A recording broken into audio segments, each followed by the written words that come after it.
can't handle the truth. Welcome to Drop Me Off in Nashville with Scottie and friends. How you doing, everybody? I got a hell of a show today. I have a big surprise that I'm going to talk to these guys about at the very end. I have the people that's been with me since day one.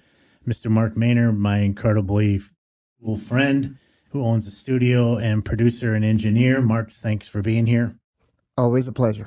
Mr. Mark George, a fellow songwriter, became a dear friend of mine, is opening in a great establishment 50 feet from us that we're going to talk about. Mark, thank you for coming in. I appreciate the honor. And of course, my beautiful wife, Angie. Angie has been on a few shows. I didn't tell you this. I'm beating you in the ratings now. You were number one, but now I got you beat by about 30 or 40, I think it was. Just because you had the big rock star on. It wasn't his show. Mikey hasn't beat me yet. What? Yeah, Mike's What show? From Hibbing to Nashville, my journey into international management. Oh, whatever. So Okay, guys. We got to make this one big. Well, Angie, that's why we need video, That's because then right. you'll be leading the commentary. That's right. Don't tell people that. No video.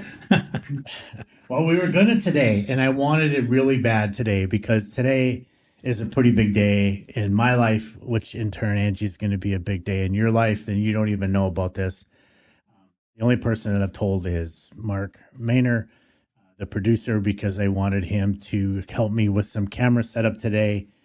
I'm going to lack that because, you go on, all these different Amazon pages and you try to buy a camera that you think is going to work. And they Mark, you got to jump through hoops like crazy, right? It's nonsense. Right. Yeah. And you get the camera and it's not like the picture.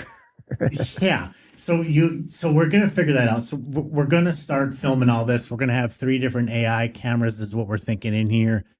We're going to capture a bunch of stuff and then we'll go from there and we'll get into that later on. But we're going to take a short break. We'll be right back and we're going to get into this. Hold up now, quick pit stop.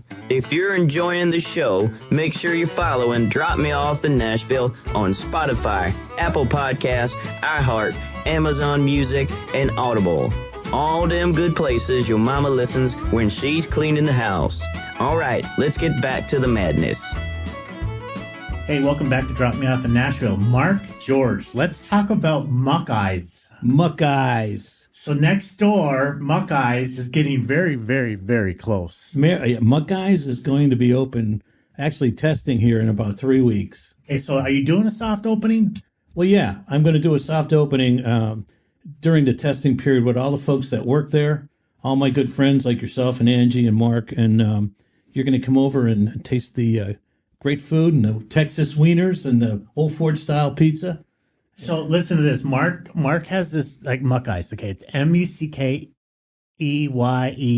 apostrophe S, and it's actually a picture of your grandpa, right? That was my grandfather. His name was Muckeye. Muckeye. So what a great homage to him, right? Yeah, it's also to the there's only 4. It's the coal regions where my grandfather was a miner for 33 years in northeastern Pennsylvania, and that's the only place in the United States where there's anthracite coal, hard coal. So how do we label this? Because you have a very good way of talking about Nashville South. That's how I've been labeling it. Nashville South. How did Nashville on the river? How do you? This is when I go to Nashville, I tell all my friends up there. I said I'm from the little river, the little city on the river, Port Richey, which is Nashville South. Right. So Nashville South is like what it is, and what this place really is in a nutshell is what. It is a music city. It's a diamond in the rough when it comes to musicians and songwriters, and we have a beautiful park with a great stage along the river. It's very similar to Nashville, only on a smaller scale. Right. So this place is located in Port Richey. It's on Lemon Street right now, which is about a block long. Is Lemon Street going to be changed to a different street? We're working with the council. Yes, we'd like to get it to change to.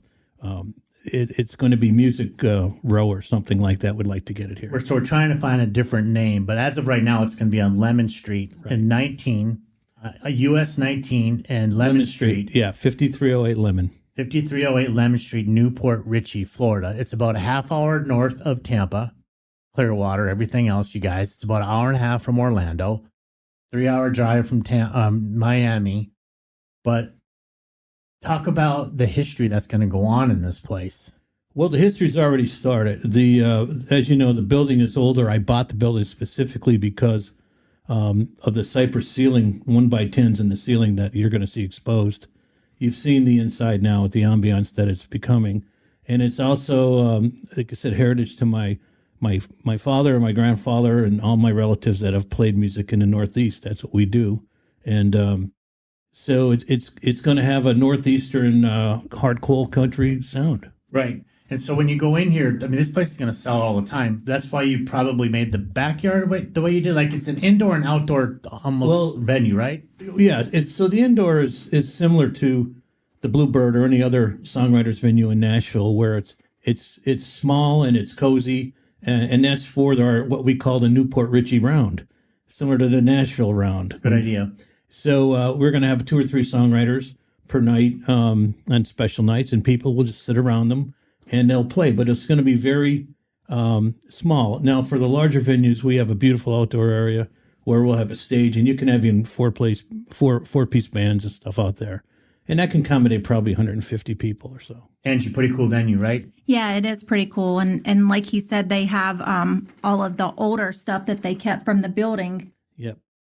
Yeah, the doors and stuff are still in the building, and the open rafters, and it's very cool. And then we have a state-of-the-art kitchen. The kitchen was over $250,000. Yeah, I wanted to get into that because people say, well, we're going to serve pizza and hot dogs. Well, that's not this, you guys. When you think pizza and hot dogs, no. This is high-end quality stuff. I mean, let's talk about these pizzas that were going on. I mean, my wife has been screaming for gluten-free crust, but how did you put this menu together? Because it's just not, Tombstone pizza we're throwing in here. This is some top-of-the-line stuff here. Well, no offense to Tombstone, we eat it all the time. Well, really, how the menu started was my son, who's a local emergency room physician. He's also a well-kept chef. Yeah. And we also hired a chef, a culinary graduate from the Culinary Institute of America. And that's what separates us from Nashville and any place else when it comes to music, because you're going to get first-class music, and you're also going to get first-class food. And the recipes some of them are family recipes. Some of them are going to be creative, but it's gourmet pizzas and a very different type of hot dog that's prevalent in the northeastern part of the country, called a Texas Wiener. Now, I know you guys laugh from Minnesota because you never heard that, but when you taste them, you're going to love it. So you had I dropped by and saw you a couple of days ago, and there's a gentleman in there working on your cedar front of part of your bar area, and out of nowhere, most people, when they have something special, they like to talk about what they have special. This guy was just in there working. He started talking about this sauce that you guys have. Yes. That you bottled it up before and sold it and sell out quickly. Sells out quickly. Yeah. This sauce is going to be involved in this establishment. That's the hot dog sauce. Yeah. Are you thinking about bottling up and selling it as well? Can you? Do you? Well, I got to be honest with you. We used to do it for the churches because for fundraisers for the church and stuff, and it would go very quickly. And people would always show up at the door with the bottle looking to buy more.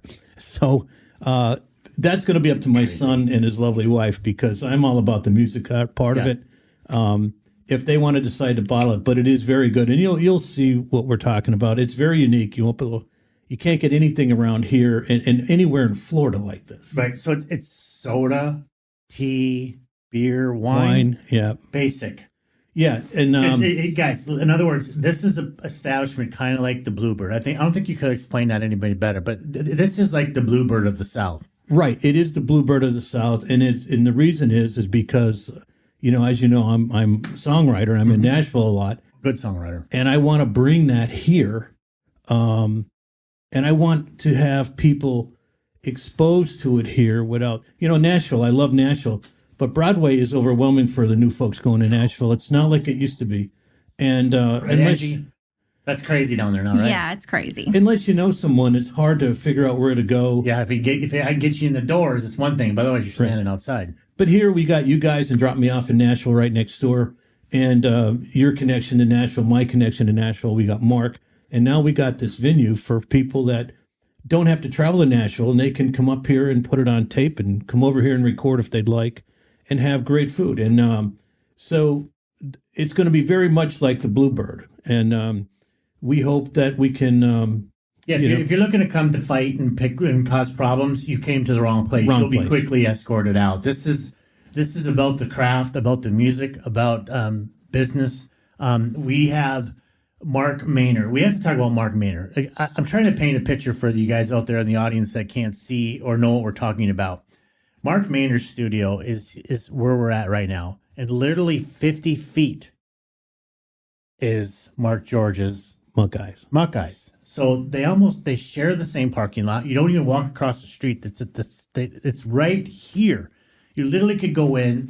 All of a sudden, some co-writing session happens, and you meet somebody you never met before because you met them over at Muckeyes, and they're like, "This is cool. Let's walk next door. Walk in the studio, grab a couple of acoustics, talk to Mark Maynor. We'll put it down on track, and you have it. You start moving forward. You have a guy like me who can get you to where you needed to go if the song is good enough, right? That we can get you placed. It's all going to work hand in hand, but without jumping through Nashville hoops." Well, that's the unique part of it. Not only will you come here for the unique experience of the food, okay, which was going to be paramount, obviously. People like to go for good food. But it's going to be such a unique place here because no one's used to songwriting venues here.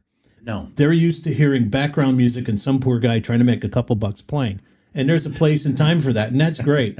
But this place, it's all about the songwriter and the craft. And that's not to stop people. It's also a food establishment. You can come there to just eat. You don't have to be a songwriter. No, and enjoy the music. Enjoy the music. What do you think of that, Ange? I think it sounds fantastic. And I just got to tell you, it's called a hop, skip, and a jump, baby. From here to there? Yeah. A hop, skip, and a jump. Hop, skip, and a jump, baby. I love that. Put that on tape, Mark. We got to get that out. Yeah. We'll take that out. We'll use that as a blooper. Hop, skip, and a jump. But, what I want people to understand is like when we had Julie Black here, I love Julie Black and Dave Eichelberger because they are purists. Mm-hmm. And they recognize that I'm a purist. Yeah. Okay. And to me, if you go back to Steve Goodman and John Prine, they were purists. Steve Goodman is one of the finest songwriters, probably one of the best. I think he's of all time, better than Dylan. And nobody knows his greatness. No, I disagree with you on that one. I think Dylan is a genius, but he's from my hometown. I know he's from your hometown. That's so I have a little bias. No, right, Bob? The reason I say that is the reason I think Steve Goodman is one of the greatest is because he never received a good contract, but his greatness, it wasn't defined by fame. It was defined by his death because he's still great. He died in 1986. Yeah. And, City of New Orleans, everybody knows, but nobody really knows some of the great stuff. Sure. That vault stuff. Like, I can't wait for Prince and Michael Jackson's estate to start releasing some of that stuff as time gets here. I can't imagine what's probably sitting in Prince's vault right now that nobody has ever got a chance to listen to, or even Freddie Mercury, what Mercury has put away. I wonder if that stuff will ever come out, because I think if it does, people would go crazy. And that's important to stipulate here again, and I say it all the time, every song needs to be written. Not every song's going to get on the radio, and not every songwriter cares if it gets on the radio, right? But every song has to be written. Yeah, and you have a certain taste in music. I mean, you listen to everything at the house. I mean, I'm more of the 80s in the country, but I'll walk up in another room and you'll have something else going. I mean... Oh, yeah. Your flavor is much deeper than mine. Yeah, I listen to a large variety of music. You're the one who introduced me to Zach Top. Yeah. You're like, you got to listen to this stuff. Yeah. It's good. It's good. Yeah. I like some of the newer country stuff, some of it, but most of it sounds basically the same thing. Right. Well, the thing about you is that you're the average listener. You don't look at or listen to songs probably the way Mark or I listen to songs, or what we're looking for, why that got put on the radio, and maybe it shouldn't have got put on the radio, but who are we? We're not the armchair quarterbacks. You listen to it just because you like it. Yeah. I don't really listen to an artist or not listen to an artist just because I don't like their political views or, You listen to it, you like it. So I think Yeah. that's what Muckeyes is, and Muckeyes and Mark Exactly. and Mark Maynor's place here is going to. Mark, how do you see this working out for you? How is this all going to incorporate? Well, for me, this studio for a long time, the main function of this studio was commercial stuff. I do a lot for radio, a lot of remixes, and because of that, it's always been just the one studio.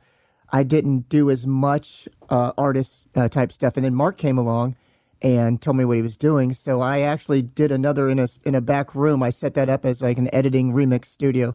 So that opens this one up so that we can have someone in here tracking while I'm in the other one if I need to be at the same time and have both studios going. So for me, it opens up a whole new part of the business, and I'm excited that we get to do a lot more of that because it's really fun to work with artists and have people come in and really see the excitement. Like when Mark George came in here the first time and I overdubbed his vocals and he heard himself singing along with himself, just to see the look on his face and the excitement when he's hearing back in the headphones himself overdubbed. And so that's, for me, the fun part, working with people and seeing their excitement and having the recording process. So what do you think is ultimate for you? A couple acoustic guitars, a piano that can be plugged in. What would be the best setup in here for a quick demo? Probably, yeah, guitars, keyboard kind of thing. And we're set up, we can bring in the drums and that kind of thing. And if people want to, we can also bring in other musicians and have people add tracks to their stuff.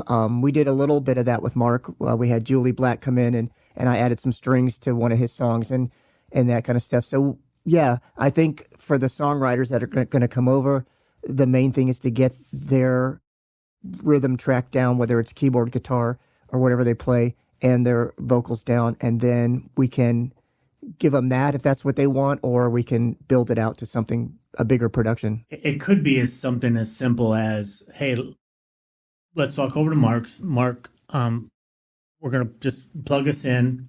Let us lay what we just did down over at Mark George's place. I just need a quick demo of this. Yeah. Scratch vocals. We don't need nothing really great. We just need to get this on tape. Sure. Quote unquote. That's something that's doable or going to be offered? Oh yeah, that's very doable. And then once they do, sometimes, songwriters aren't always the best vocalists. So sometimes they can come in and they can lay down their scratch vocal, their rhythm track, and then, we can always have someone else come in and do the vocals and like I said, we can build it out to what they want it to be, whether they want a full production, whether they want to keep it like Mark George. His music is very, he likes it raw. He wants it very, very raw, very Americana. So we purposely keep that sound and we keep it pure that way. Other people, they may want all the production tricks, Mm-hmm. And what were you going to say? But that's what I was just fixing to say. What if somebody writes a song but they can't sing a lick? A lot of people can't do it. Yeah, and we can do vocal tuning and we can do some tricks. Everybody talks about auto tune, but there's also other ways to tune vocals that are much more natural. And so we can do that, but we can also bring in other singers. We can bring in Julie Black and people to come do backup vocals. So like I said, some people, they like the full production, and other people, they just want, whether it's for their family or for themselves, they just want them and a guitar or them and a keyboard. What I think we want you guys to know, the fans of Port Richey, Tampa, the surrounding areas, that you may have this song sitting at your house that you may not think is really good, or you're not confident to come out and try it, or you don't know what it would sound like in public, or you're nervous. Get through that. This is a safe space. Yep. There's not going to be the best songwriters there. There's not going to be the worst songwriters there. There's going to be songwriters there. And that's your dream. So don't let anybody take that dream away from you. You have a safe space to come and try your craft where you're going to be welcomed with open arms. And I think that's important, Mark George, that you set up something like that. And then Mark Maynor goes, listen, no judgment here. If you have something, you have something. Let's make it work. Well, that's my point. I've been a professional pilot all my life, and I've always had a guitar with me on the road. But when it comes to songwriting, I just did it when I was on the road and whatever it struck me to do it. But when I recorded in Nashville, the recording was outstanding. It came out great. The song was great.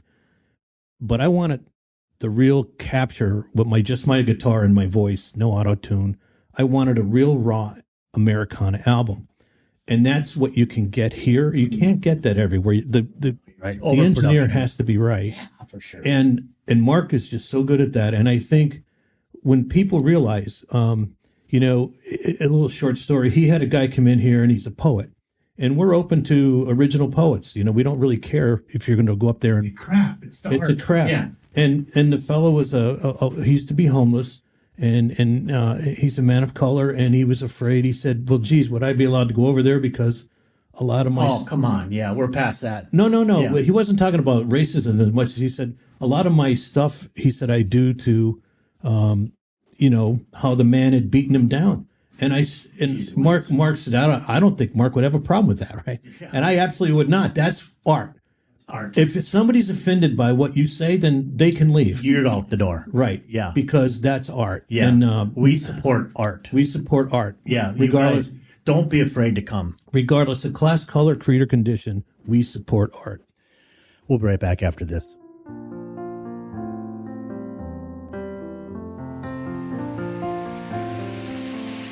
When music feels real, you don't just hear it, you feel it.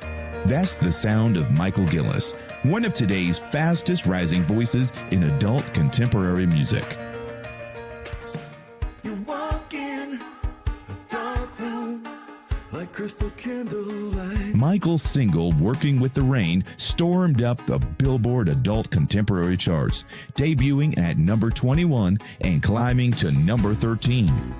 Then came Can't Hide Beautiful, holding steady in the Billboard Top 40 and streaming in over 30 countries. And his breakout hit, You and Me in Miami, reached number 2 on the Euro Indie chart.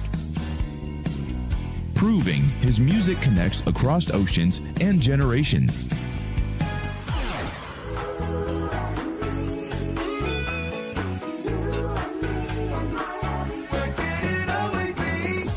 With heartfelt lyrics and that unmistakable voice, Michael Gillis is redefining modern pop country crossover. Authentic, soulful, and radio ready.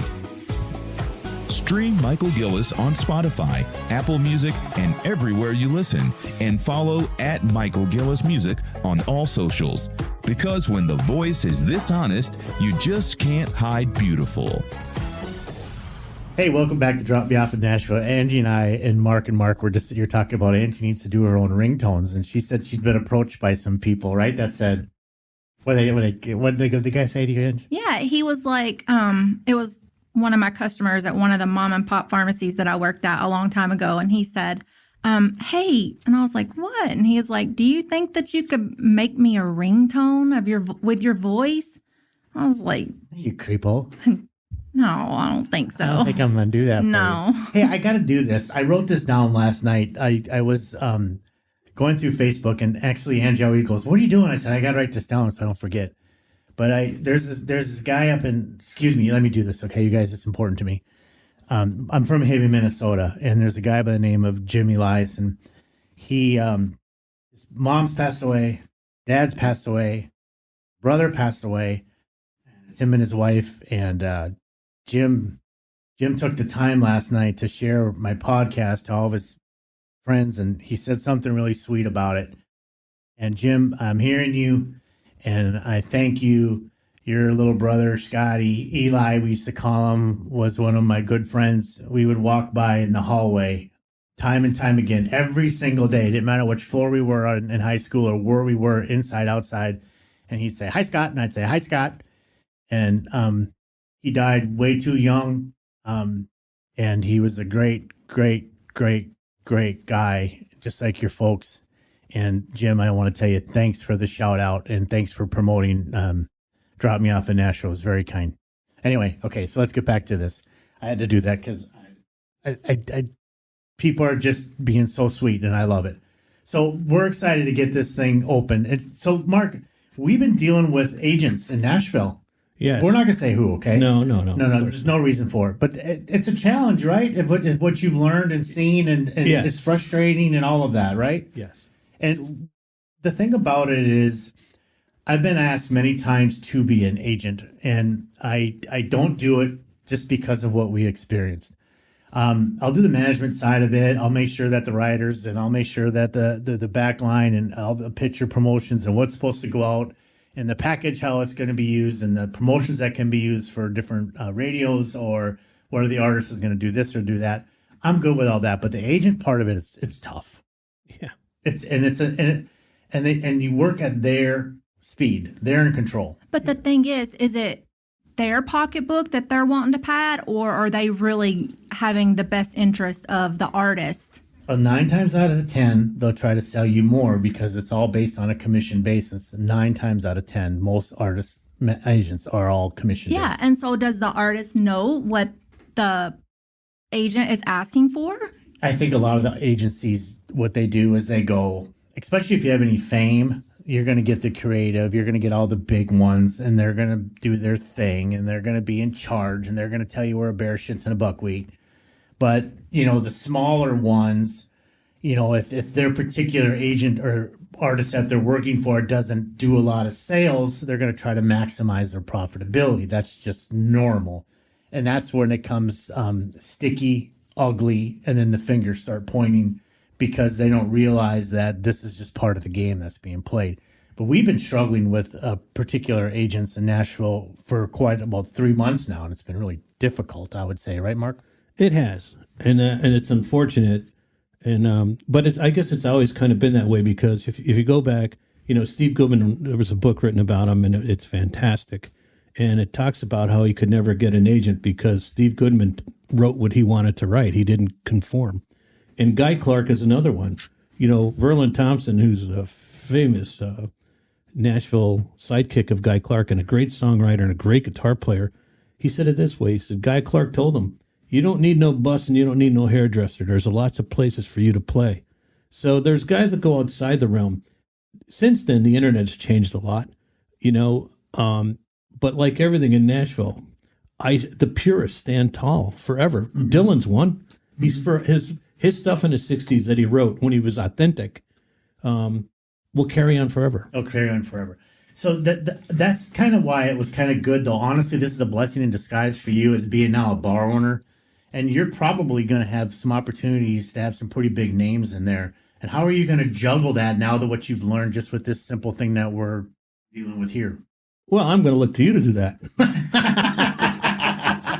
I'm not going to deal with that. I'm going to look at you to do that. Yeah. Because it doesn't need to be as complicated. And I think that's where on the owner's side, Mark, on your side, on Mark Maynor's side, when we simplify the arrangements and make it easy, this is what it is. These are the parameters. This is what the cost is, or there is no cost. This is what we do. That's it. Yeah. It's easy. When it becomes 14 pages, we got a problem, right? And it doesn't need to be like that. Well, Beth Nielsen Chapman said it good. She said, be careful whose toes you step on today, because that may be the person you have to work for in a couple of years. That's exactly how the industry works, let me tell you. Yeah. I was most impressed. Merle Kilgore managed Hank Williams Jr. Merle Kilgore's son, Steve. Steven is a very, very good friend of mine. I met him through Randy Rich, who also is one of the most incredible people in Nashville. And Silver is married. Steve is married to Silver. They're amazing people. But why I'm bringing this up is that Merle Kilgore and Hank Jr., they just shook hands. And that's how they worked together. Yeah. I thought that's the way I would want to work. Like, sure. If somebody comes back to me again and says, I want you to be my manager, I would shake their hand and say, let's go to work. When I fail you get rid of me. You don't have to worry about suing me. You don't have to worry about suing you. Let's get that out of the way, because now we're working in good faith. Right. Doesn't that seem better, Angie? Yeah, were they just friends beforehand and they just kind of just... Yeah, and let's go to work. Yeah. And they went to work and they stayed it's like George Strait and Irv Woodley, stayed together forever. Yeah. You stay together, Garth and Bob Doyle, stay together forever. Just like with a marriage, you want to be friends first. Scott's my best friend. Then everything else comes with it. And I think that's important. And so in my management experience, when there's a contract, it's disgusting. It's personal. It's when there's no contract and it's a couple of guys helping each other out succeed. That's when it's fun. That's what I'm looking forward to. I just think that there's just so much that, Mark, you're going to benefit from having this place next door, and Mark Maynor is going to get from this. I want to find out which way is going to be best to advertise it, because once we get the dance set up, the best song written, where do we go from here? Is there a marketing plan in place for you at this point? Well, for me, the marketing plan is to develop and give the opportunity to pure songwriters. I don't care what their, again, class, creed, color, or condition is. I just want them to come in and play something they've written, composed, and play it to their best of their ability. The audience will decide what the songs, if they're good or not. So as far as marketing, I think the type of place this is going to be and be known for, I think you're going to have people kind of like the Bluebirds standing out front trying to get in. I think it's going to be word of mouth. And what's great about today, what's great and what's bad, every blessing has a curse. Garth taught me that. Every blessing has a curse. I think that with the way the internet is today, imagine you bring in a 25-year-old who has a dream and has 3,000 followers. She's going to go home and she's going to put it out on her social media or his social media. And that, Angie, that advertising is better than almost anything, right? And I think that's what he's going to have on his hands. Yeah. And what Mark Maynor is going to have on his hands, because it's going to be that kind of establishment where you don't have to advertise. The word of mouth is going to be there, and the social media, the kids are going to take care of it for you guys. Well, let's go back, since we're on this topic. The first person that I'm aware of that really made it big was Steve Goodman with his own record label, Red Pajamas. What a label. And then, of course, Old Boy Records, John Prine. Okay, those people kind of set the stage and the path for everybody to follow. And now, of course, the internet has been in there, and people are. But who's monetizing the internet? The big guys. Big guys, yeah. So, you guys, don't forget, there's two places down here that are going to come in. It's called Muckeyes. It's going to be on Lemon Street. And there's this place called, Mark, what's your official name that you go by? Monster Mix Productions. Monster Mix Productions. Munster. Yes. Spell Munster. Monster. Now I'm screwed up because I want to say monster. That's not monster. Like Eddie Munster. Like Eddie Munster. That's a good reference. Yeah. Eddie Munster. So there's two establishments here that are going to be fantastic, and for the songwriter in mind. Okay, so the three of you people, there's a reason why I have you here today. Important to me. Number one, and if I cry, I'm sorry. Number one, Mark, I started this dream with Sebastian Roberts. Think about you a lot, John, just so you know. And I said, why don't we start a podcast and help these kids out? And then he says, well, I'd love to be a part of that. And then you guys came into my life, and Mark Maynor, I'll tell you this, and I'll tell you a million times, and there's a bunch of stuff that's going out to the world that you don't even know about, that your name's all over. You made my little stupid dream sound like $1 million, sir, and I appreciate that. Number two, Angie, you've always supported everything I've ever wanted to do without question. It doesn't matter what it is, how it was, or why it was, you were there. And Mark George, you've not only become an incredibly great friend of mine, you're a guy that's given people a dream, and I admire you from the bottom of my heart for that. Thank you. We have something pretty cool going on. For the last 7 months, I've been working very hard with a television station. And not only that, come Tuesday, I have a meeting with CBS. Wow. That's number two. Number one is more important to me. That, Mark? Drop Me Off in Nashville. Music Stories Real Country, TV channel 312. Yes, we have our own television channel. Wow. On Roku and Fire TV. We will be on channel 312. Congratulations. Yes. That's a big deal. I just got chills up and down my entire body. Wow. I printed that off just for Mark. I was going to get you keep that. We will be everywhere at 350 million homes. Wow. It's a done deal. I told Mark Maynor about it not too long ago. And inside of our channel, they're allowing me to do, Mark Maynor, I don't know if you can come in here or not, if you wouldn't mind. They're allowing me to do channels within my channel, right? So how I want to do that, and these are just layouts. I'm going to show this to Mark Maynor first. I'm going to actually have a Mark Maynor channel where Wow. Mark can put anything that he wants inside of that channel. And that would be the logo that would be that Wow. people would click on. And I'll start going this way. I need you to approve these things. No, okay, and tell me, because we can always change. There's going to be a channel in there where there's going to be the homes and final resting places of the stars. Cool. Where you'll be able to see the pictures. We are going to team up with a club in Nashville called the Troubadour. That's freaking And great. we're going to do live music out of there. Our first person that we're working with is Mike Estes from Leonard Skinner, who's now Skinny Molly Rocks. He's going to do our residency that we'll be able to film him.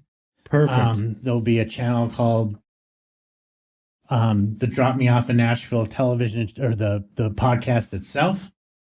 And then I made a couple of fun ones.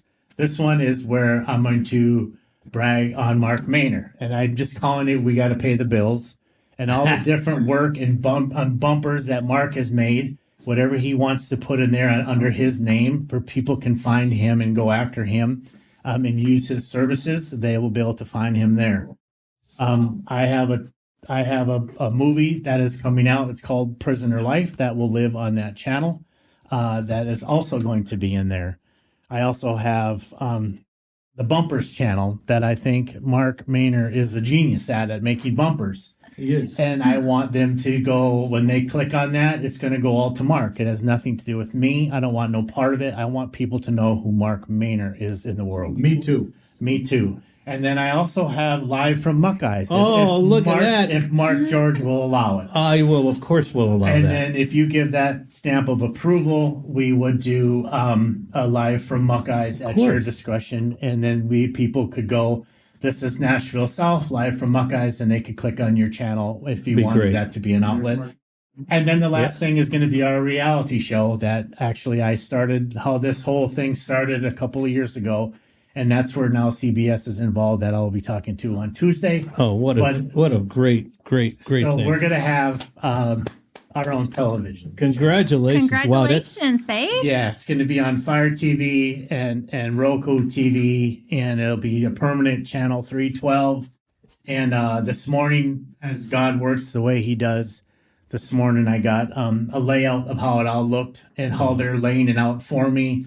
And I couldn't keep it together. That's why I left you so quick this morning to go to First Watch to get the gift card for our guests. So I'm thankful, and I'm thankful to people that stuck behind me. And we'll be right back after this. Hey Siri, bring me a sandwich. I can't. I am not a human, you moron. Oh, well then what's the best podcast she can play me? Now playing Drop Me Off in Nashville. Ah, thanks Siri. Give me a hug. You are an idiot. But I did this one too. I'll come back on, but it's going to be send us your songs and I'll put them on TV for you. Oh, that'd be cool. Yeah. So people, when I come back on, actually Mark could probably already hit the record. That's where- but Mark, you never shut it off, right? We'll just come back in. Yeah, it's on. Okay. That's where the Mark and Mark show will come in at Muckeyes. Yeah. With the songwriters. That's what I was saying. What do you call it? Mark and Mark show? Mark and Mark show at Muckeyes. I will go back to Rook and I say I need a layout for the Mark and Mark show. I just know what it's going to say. Mark and Mark, yeah. But it would be in that, if I can get those back, if I can get that, it would be that type of format. It would look, I know audience, you can't see any of this stuff, but I'm going to put it up online. But it would kind of look like that, and it would say the Mark and Mark at Muckeyes. Right. You know what I mean? Then and if you guys approved it, then we would do something like that as well. Yeah, of course. Yeah. Just like that. Yeah. Mark and Mark. Yep. Yeah, because the whole idea is we want to take guys like Darren that was just in here that are unknown songwriters that are good. Yep. And give them that opportunity. Yes. And we're going to interview them. Mark will make sure they sound their best, and we'll make sure he'll produce it, and we'll give them that exposure, and that's what it should be about. Yeah. So this, like I said, I'll have this other channel where you guys. This is going to sound really jerky and dicky, but it's not, okay? It's just not. It's just business. I'm going to open it up where I'm going to say you guys can send me your songs, singer-songwriters, and we're going to put them on the channel. There'll be an actual channel for you to hear your song on TV. Your name, you'll come up, all that will come up, and all that will be done for you. But it has to be a certain quality. And please understand that. Sure. And please don't think that we don't know what we're doing. We don't understand. It's not any of that at all. It's going to be, we want your song to live right next to the next person's song that's just as good or as better as yours. For the simple reason is it's entertainment. So what we want to do is, if we get these people out there, these publishing companies, these management companies, these major artists who click onto our show, and there's 50 songs in there, you have the opportunity to get your song picked up. But if the songs are, I don't know how else to say this, but suck and are really, really bad, it's not going to make sense. So you have to, how do I say this, Mark Maynor? You have to invest in yourself. You have to have that decent demo, right? No matter what. You do. And, you know, this is a business where you have to develop thick skin, and you have to, you know, you have to work your craft and get it to the point where, you know, it's something marketable. But that's where Muckeyes comes in, because that's where you can come and learn. You can learn things and do things and play and increase your ability to make a better sound. Right. Yeah. And I think that's what's important. So again, there'll be this tab for us to do it. I've talked over with my management company. We're set. I think we're going to have an April 1st launch. I was so impressed on how Roku and Fire TV put this together for me this morning, or with that email that I was blessed to get to see. So I'm excited for that as well. So anybody got questions or anything like that for me? Because I'm still taking all this in myself. Questions? Well, Angie, you can wait till your questions till we get home. I think you have a lot of questions from Angie. I think you should have kept it from me and Mark and told your wife first. That's why I wanted her on camera today, because all of her expressions, I wanted to see them all. Well, I'll tell you, this is very exciting. I'm so happy for you and Angie and Mark, and I'm so happy and that you've included my gig in it, and I because as you know, I'm in it for the music. That's where I live. Yeah, I'm in it for music. I don't care about anything else. Me either. No, I work with a guy by the name of Michael Gillis, and I can't say it enough to him that it's not about the money for me. It's about getting you to the client where you want to get to, and watching you and walking up to you that one day and hugging your neck and saying, Michael, damn it, I knew you could do it, brother. I knew you could do it. Because that's, to me, that's those moments. The rest of the shit's just shit. But, you know, I just want to emphasize this one more time.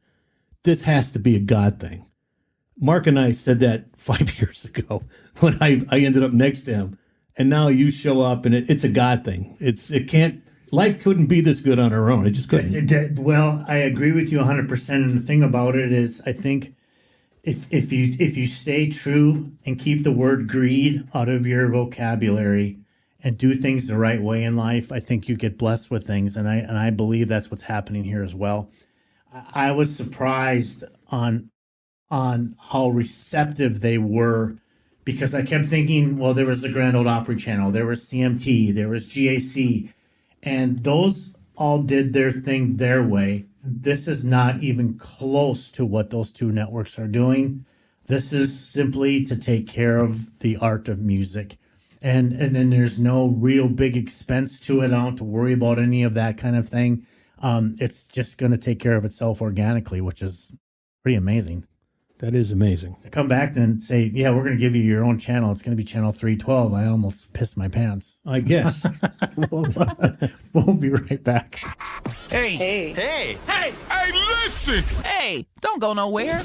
We've got more coming at you. That's right, y'all. Here we go. Podcasters, it's time to level up your sound. Don't let your show get lost in the noise. You need exciting intros, powerful outros, and smooth transitions that keep your listeners hooked. That's where podcast production music comes in. From polished production elements to custom sound design, Mark Maynor is your audio production professional, delivering broadcast quality results every time. Call Mark at 727-609-7366 or visit podcastproductionmusic.com. That's podcastproductionmusic.com, and bring your podcast to life. Sound Pro, stand out. Podcast production music. I love Live from Muckeyes, Nashville South. I love it. I couldn't remember if you said something on the river or Little City on the River, Nashville South. Yeah, so I didn't want to screw it up, so I just did the Nashville. So, but they'll literally, that's why when I was with Mark next door, I said, is there a way that I can click into Mark's venue so we can have it live? Because there's literally a link that I put in, and it'll literally turn your camera on live around the entire world. Well, that's what we wanted to do. We were talking about that with the Mark and Mark thing, because we want to be able to do it live, kind of like the Station Inn does it in Nashville. Yeah. So this would give you a free channel for that, and then wherever else you want to put it, your website, Facebook, wherever else you want to do it. But this will be in 350 million homes. It's just fantastic. Great job, Scott. I know that had been a lot of work and a lot of time and effort put in that, so it's very impressive. Thanks, man. They got it. That's the thing. And I'm not going to fight no more with, where am I going to land the reality show? Where am I going to land? Now I got to deal with these people's fucking problems and attitudes and egos, and I don't have to deal with any of that anymore. It's all now 100% mine. I don't have to even the movie.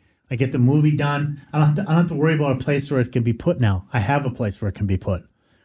So those are the things that I think that are going to be cool, and then just watch it build. Yeah, well, it's not like you just watched it. You've been working your ass off since I've known you. Yeah. And thanks. So and I've been working my ass off for a long time now, but it's a passion thing for both of us and for Mark. Mark's been at this, Mark Maynor's been at this a long time, and we've all become good friends, but it's for the right reasons, and I never imagined it would go this far. No, I didn't either. We could not have wrote a script, when you think about it. We could have said, hey, let's put a studio right next to a songwriters cafe and then have a connection to Nashville. I know. It's just, it's a God thing, man. It just doesn't work out that way. Yeah. I keep saying it, and it probably sounds dumb to a lot of people. I got to tell this story. Angie, you know this one. Every time the first 10 years I was in Nashville, I was fortunate enough to work with a lot of great people and got to do a lot of pretty amazing things. Very blessed. But I worked hard, and I did what I said I was going to do. And I always remember I would go home to Nashville, and I would see some old friends or even family, and I would say, they would say, hey, what have you been up to? And I'd say, oh, I just, we just got done doing a show with Loverboy, or Tommy Two-Tone was playing with this cruise, and we had Loretta Lynn on the show today, or Richard Marx and Jimmy Jameson and Brad Arnold, rest in peace, Brad Arnold from Three Doors Down, died yesterday. One of the nicest guys. Was on Legends and Lyrics. And I would sit and tell these stories, and they'd look at me like I was full of shit. Yeah. And almost goof on me behind my back. And that I thought, you're an ass. You chose to stay here and do what you do. And that's your blessing. I chose to do what I wanted to do. That's my blessing. If you're going to piss on it, why are you asking me? And it always stuck in my craw. So then I just said, every time I go home, somebody say, hey, what'd you do? I'm like, nothing. Same old, same old. I just wouldn't talk about it anymore. Yeah. Including the last year I was home, and I had a cousin that asked me something, and I responded, and this person called me a liar. Got up and walked away from me. And that bothers me.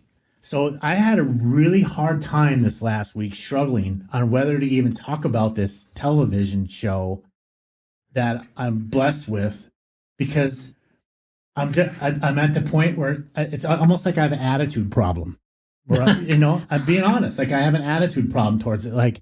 Why say anything? Because people are just going to piss on it anyway. Don't let nobody piss on your dreams, baby, and put the fire out. That's it. That's what they do, because I think that's what a lot of people. That's who they are. They don't know that if you go on a limb, that's where the fruit is. Go try. Well, first of all, don't let anybody dictate your day. And those kind of people, I've dealt with them all my life. I don't really let them get in my head at all. Matter of fact, was there a time that it did? When I was very young, it did. But once I realized what it was all about, it was never about me. It was about them, their insecurities. So I just don't worry about it. Angie's shaking her head. You agree with that, huh? Yeah, 100%. The older you get, the more you realize that. Well, a lot of my family that know me, that are close to me, and I have a huge family. And I'm very close with very few of them. Yeah. And a matter of fact, one of my songs, I talk about cousins by the dozens. I don't even know. So that's good. But anyway, my one cousin's wife said to me, she goes, you've done all this stuff in your life. And at the time I was, running the flight department for the family that knows J&J. And I'm like, they don't need to know what I do. Yeah. I don't have any interest in telling anybody what I do. Yeah. Even now, like my own sisters, who I love dearly, they don't know what I'm doing. I'm a very private person. And it's not that I just don't have a desire to tell anybody. Yeah. I don't really give a shit what you think of me. Yeah. I get the comments like, so what are you doing this week? Yeah, and but I'm just fucking like, what are you saying that for? Because I'm doing what I'm doing. What Don't does let that them matter? dictate your day. But also, we have people that want to use you for your connections to get what they want. Well, that happens. That's been happening for 18 years of my life. I know, but they want to like brush it off that that's not really what you're doing. But unless they want Like something they in thought of return, it. Like they thought of it. Yeah. That's my biggest thing where you don't give credit where credit. Mike Estes said it to me the best last week when I talked to him. He goes, "You are a professional at connecting the dots." Like when we left there, I turned Mike on to a friend of mine who owns a publishing company. And I don't even know what happened with that. And I don't even care what happened with that because those are two good people that deserve to work together. And if they struck a deal, that deal belonged together because that was supposed to happen. And I pride myself on those things. But I hear what you're saying, Angie, because you see it now that sometimes I get like pissed on and everybody else is taking the credit for what I've given them or taught them or shown them, right? Yeah. Yeah. It is what it is. Those things I'm okay with. It's you're a liar that pisses me off. Again, that's about them, their insecurities. I'll go back to when I was a young kid. I had been browbeaten by some folks in my family who didn't really know me, but it was easy for them to put me down and stuff like that. And when you're young, that kind of affects you. But are you the youngest in the family? I'm the youngest son, and I have two younger sisters. Okay. But for some reason, I just was the punching bag for a lot of the family members. Yeah. Anyway, I will tell you, when I first got to the Navy and I got my first break from a very good captain, he said to me, George, you know why you're getting this break? And I said, no, I really don't know why, but I appreciate it. He said, because you're a doer, and for every doer, there's 19 leaners. And all my life, I never forgot that. But I make shit happen. Do you make shit happen? I make shit happen. Okay, you say you do it. That's how I am. And you're a doer, and that's what I'm saying. People don't like doers; they're intimidated by doers. And I don't, as you know, I don't believe in, working outside the box. That term, that's a cliche. I make the box. Yeah. I don't follow anybody else's box. I don't want your box. I'm making my own box, and that's how you got to be. And I wouldn't let that stuff. Because those same people, kind of like I go back to Beth Chapman, and she's right. Someday, somebody's good that stepped on your toes is going to have to kiss your ass someday. Yeah, I won't even know how to do that.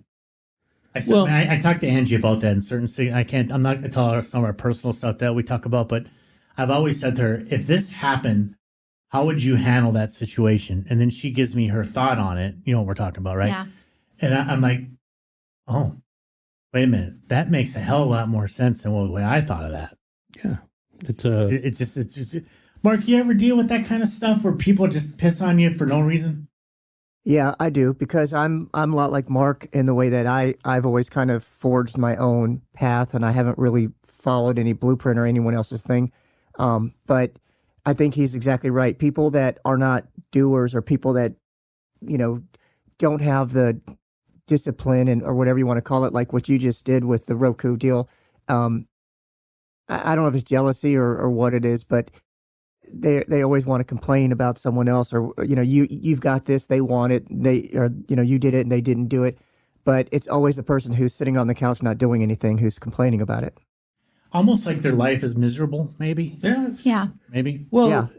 They don't want to accept that somebody else can accomplish things that they look down upon. See, this is the weird thing about it, though. Is anybody that I've known in my life, friends, cousins, they wouldn't realize this, but even if the people who piss on me, I'd be the first one to say, do you have something that you want me to put on the network? Yeah. Do you have a book that you want to promote? But that's what you should do. Do you have a song that you have? That's exactly what I'm going to do. That's what you should do. That's exactly what I'm going to do. Do you have a TV idea that you have? Talk to me about it. Yeah. That's exactly what we should do, because don't let those people dictate your day, because they're not worth it. But then also, you can't let somebody bring you something and it not be quality stuff. Yeah, that's what we're talking about with the song stuff, with the send your songs in. It's got to be something that's or see the vision, even though they didn't shoot it correctly. Talk to them. Don't just go, oh, this ain't gonna work, get rid of it. Go, maybe I'm missing something when you shot it. So what are you actually going after here? And can I help? Maybe I can't even help, because those are options too. Like this just ain't gonna work for me, but it will work for you. Yeah, I think those things are important. But now, like the Jason Johnstons of the world, who's that film producer who took care of Michael Gillis's video, You and Me in Miami, which I got to produce, which was cool.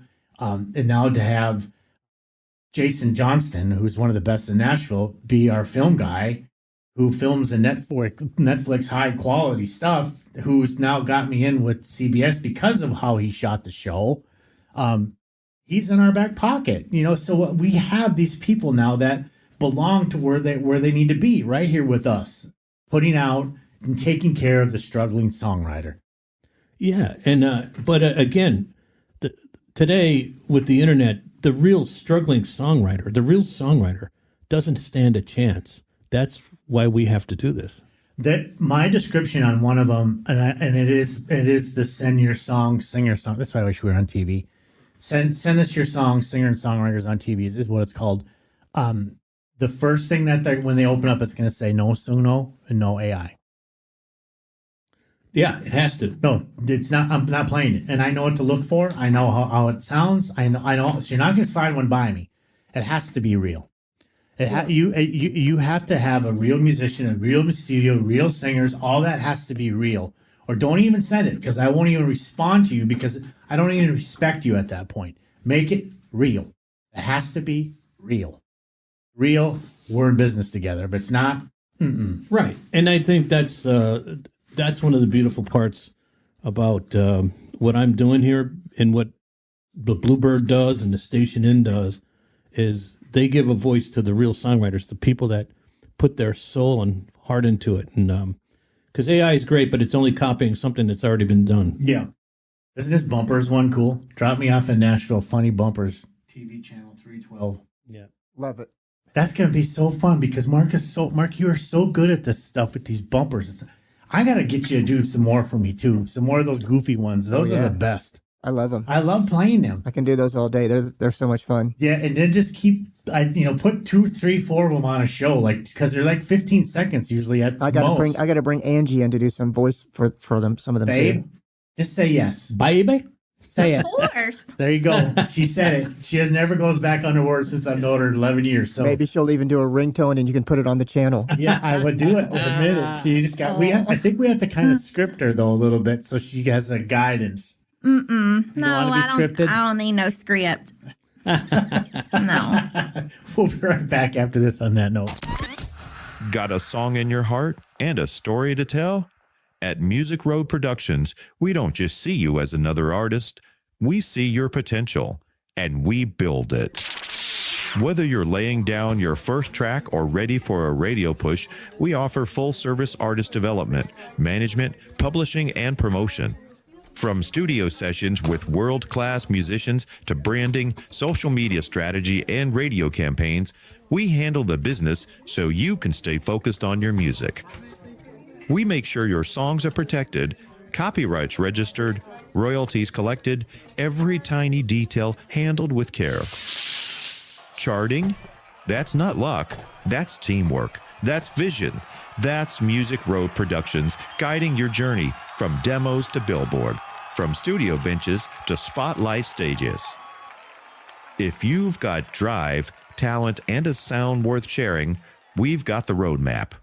Visit musicroadproductions.com. Music Road Productions, where real artists become real stories. It's just cool. Your place is so intimate. That's what's so great about your place. Hey, make sure we're getting all this on. You guys, we always talk over the break, and Mark Maynor is always so great about putting us on when we need to be. But I was just telling Mark George, your place is it's so intimate. It is, and it was designed just for that. It's comfortable. And if you feel like it's too stuffy or it's not, you just walk in this backyard and you have this whole wonderful oasis back there that my wife is actually going to love. I mean, her and her friends are probably going to be hanging out there a lot because it's got tiki huts and everything that just she loves. I know we brought our neighbor over. We took our neighbor over to, and she's a huge person in the community. Her name is Cheryl. It was her birthday yesterday. Happy birthday, Cheryl. She went on and on about this place, Muckeyes, and how it's going to come out. I'm excited for it. Well, as you know, I had a fantastic architect who, by the way, is a singer-songwriter. Yeah. As is her sister. And the architect is such a great person. But not only that, she's also a great architect. And I told her, I said, Alex, this is exactly what I need to have happen in this building.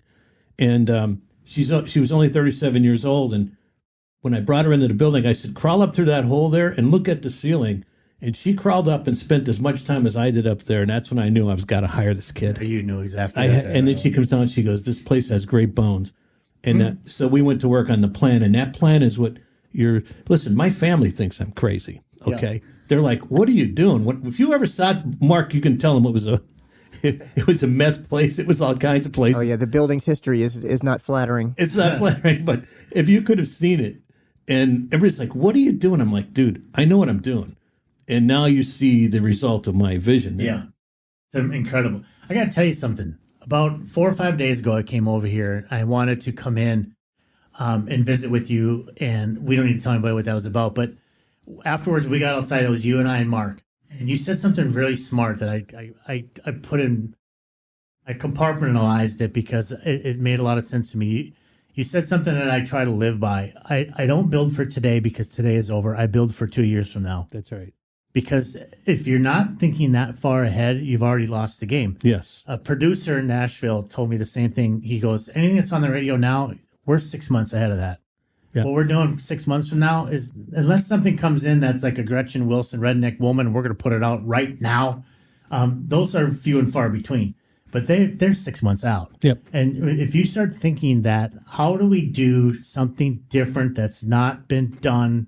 This is it. This is it. And that's what's cool, right, Angie? That's how I've always tried to do things, is like, how do I do it different than what everybody else is doing? Because that's just the same old shit. Why aren't the same old shit? Right. You go through the channels. It's 500 channels, but it's 499 of the same shit. And you're going to have that unique thing. But that's what I kind of told Mark when we were here, what I'm creating. And he'll tell you, I told him 5 years ago what I was going to do. And I'm doing what I said I was going to do because I seen this coming. And the same thing with my Real Raw Americana album. I believe that that's where it's going. Right. People, I know I don't want to hear any more synthetic shit. I want to hear the real deal. That's what Mike Estes was saying last week. I don't know if you heard my show with Mike Estes. I did. He's like, AI came out, I wouldn't buy analog. Yeah. With the complete opposite. And you know what's cool about that is what Mikey said. He goes, I would actually work and produce people. And I thought, if you get him behind your board, who's been in this business for 30-some years, 40 years, whatever Mikey's been doing this for. He's probably been doing this since he's been 15 years old. I can't imagine what he's going to get on tape. We were standing outside the Troubadour, and it was just him and I. We were waiting on Randy Rich to show up, who owns the Troubadour. And this girl and this guy came out. This girl was dressed to the hills, had a long coat on, all furry, big, white, beautiful cap. She was very pretty. And she was with her guitar player, her husband, or whoever the person was, and they were walking. And he didn't hear her sing. He didn't hear her. He barely looked at her, and he goes, I can make her a star. Of course. That's, just that quick. He goes, I can make her a star. Yeah. That was it. And I just sat there and took it in. I wanted to respond and say something stupid because I thought I'd put my foot in my mouth, because I've done that a few times with Mikey. And I just went, he's probably right. You could probably bring her in, fix her auto-tune or whatever, give her the best songs, and take care of it in 2 seconds. And that girl walked by him, not had any idea what, and she's probably craving for a deal. She'd probably do anything to get one in Nashville. Well, that's the scary part. They can create a star. And again, if you go back to Steve Goodman, he was a short guy with great talent, and then he didn't make it because I don't think he was aesthetically pleasing. Yeah. And that's what they wanted, and that's the times were changing. That's completely changed now. Yeah, they remember before you had to have your butt had to fit between your fingers, and you had to do this and that, and now anybody and everybody's getting record deals. I was like, right, Angie? I mean, everybody's. Yeah. And some of the best singers are the people who are just themselves, and they're not cosmetic artists. Is that the best way to say it? Yeah. Well, Jelly Roll's a prime example, but that's, I believe people are going back to.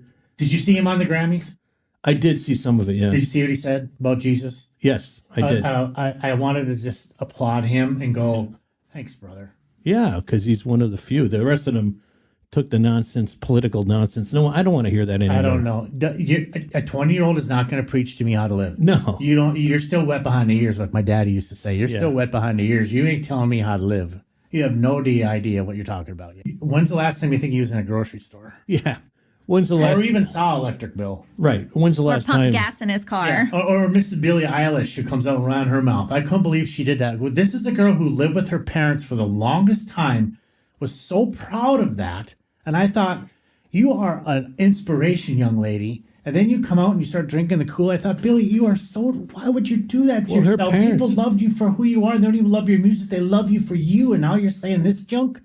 Well, that's just going to hurt her. But, the same thing is, she came from a privileged life. Her parents were well connected in L.A. So, but her and her brother lived with their parents for the longest time. You know that they move out. They had a very humbled home. I mean, they wouldn't fly private. She was on Howard Stern saying, "I don't fly private because I don't believe in this.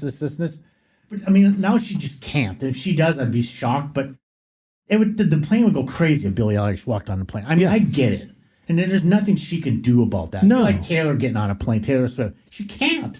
Even if she wanted to, she couldn't do it. The place would go crazy.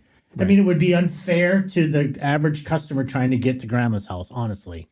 But again, Taylor Swift is a great talent. So is Pink, Billie Eilish. They're all great talents, but it's also a degree of marketing that made them, as wealthy as they are, because without marketing, you're not going to get there. Yeah. But regardless, I want to find that pure talent in the person that's not, because that's when you're making your best music. I mean, Dylan will tell you that.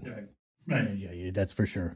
Hey, guys, thanks for listening today. And Angie, thank you for coming in. I know you had a bunch of stuff going on this morning. Mark, you're the busiest man I've ever. Mr. Maynor, you always make time for me and make me sound like $1 million, and I appreciate that. Roku, and Fire TV, y'all. Channel 312 is going to be the Scotty Hooger channel, and I can't be more happy to share it with the world. Thanks for everybody. Congratulations. Congratulations. Thanks, everybody. We'll see you next week. Bye, y'all. That's a wrap, y'all. You can hear every episode of Drop Me Off in Nashville on Spotify, Apple Podcasts, iHeartRadio, Amazon Music, Audible, basically anywhere that'll take us. We appreciate you. Now go tell a friend like you're spreading good gossip at a honky-tonk.